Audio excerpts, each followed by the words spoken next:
Ground Zero, a picture of despair, a single image, a snapshot of suffering. From the heart of Rafah, a city under siege, a photograph emerges, instantly viral, impossible to ignore.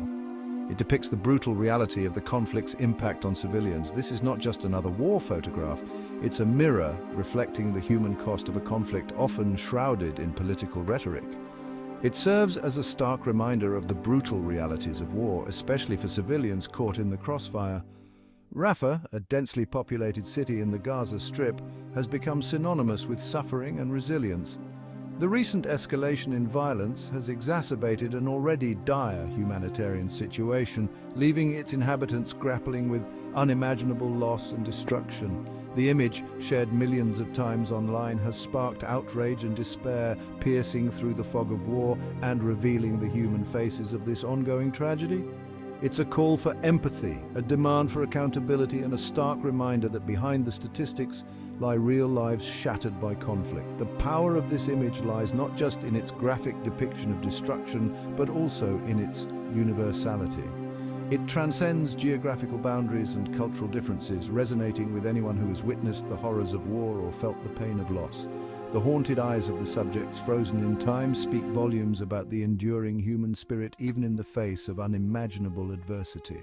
This is the story of Rafah, a microcosm of the larger Israeli-Palestinian conflict, where the lines between victims and perpetrators are often blurred and the quest for peace seems like an elusive dream. This image serves as a stark reminder of our shared humanity and the urgent need for a just and lasting solution. It's a call to action for world leaders, policymakers, and individuals alike to choose diplomacy over violence, understanding over prejudice, and peace over conflict. The road to peace in Rafah, as in any conflict zone, is paved with empathy, dialogue, and a commitment to upholding the dignity and rights of all people, regardless of their nationality, ethnicity, or religion. The human cost of conflict. Stories from Rafah. Behind the statistics of casualties and displacement lie individual stories of loss, resilience, and despair. Their story, though unique in its details, echoes the experiences of countless others in Rafah who have been caught in the crossfire. Theirs is a story of resilience, a testament to the strength of the human spirit, even when confronted with unimaginable adversity. The recent escalation in violence has only deepened the scars of previous conflicts, leaving many residents with a haunting sense of déjà vu. The streets of Rafah, once bustling with life, now bear witness to the devastating impact of war. The constant fear of bombardment has forced families to seek refuge in makeshift shelters, their lives turned upside down. Despite the daily struggles, a glimmer of hope persists among the residents of Rafah, a steadfast belief in a brighter future where their children can live in peace and security.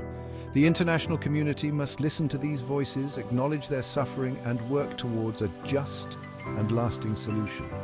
Their stories underscore the urgent need for a ceasefire and a renewed commitment to peace negotiations. The people of Rafah, like all those affected by conflict, deserve to live in dignity and security, free from fear and violence. Their voices must be heard, their stories shared, and their demands for justice addressed. These narratives are not just tales of suffering, they are powerful reminders of the human cost of war and the urgent need for peace. The international community must move beyond rhetoric and take concrete steps to address the root causes of the conflict, ensuring that the people of Rafah and all those living in conflict zones are not forgotten. The world reacts, outrage and inaction. The viral image from Rafah, a potent symbol of the human cost of the conflict, has sparked a wave of outrage and condemnation from the international community. Governments worldwide have issued statements expressing concern over the escalating violence, urging all parties to show restraint and protect civilian lives. However, these expressions of concern often ring hollow without concrete action to address the root causes of the conflict and hold those responsible for human rights violations accountable. Social media platforms have been inundated with messages of solidarity with the people of Rafah, with hashtags like #StandWithGaza and #FreePalestine trending globally. However, this outpouring of online activism often fails to translate into meaningful change on the ground. The international community must move beyond symbolic gestures and take concrete steps to end the blockade, ensure the protection of civilians, and create conditions conducive to a just and lasting peace. Humanitarian organizations have been working tirelessly to provide aid and support to those affected by the conflict, but their efforts are often hampered by the ongoing violence and restrictions on movement. The international community must prioritize the delivery of humanitarian assistance to those in need, ensuring unimpeded access for aid workers and essential supplies. Furthermore, there's a pressing need for increased funding and resources to support the work of humanitarian organizations operating in the region. While the world watches in horror, the question remains, will this time be different?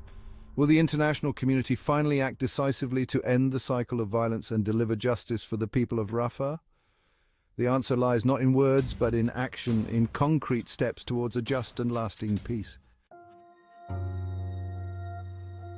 Section 4. Beyond the headlines, the need for understanding. The conflict in Rafah is often portrayed in simplistic terms, a binary narrative of victims and perpetrators. However, the reality is far more nuanced, requiring a deeper understanding of the historical context, the political complexities, and the human stories that shape this enduring conflict. It's easy to get caught up in the immediacy of the news cycle, to react emotionally to the latest headlines and viral images.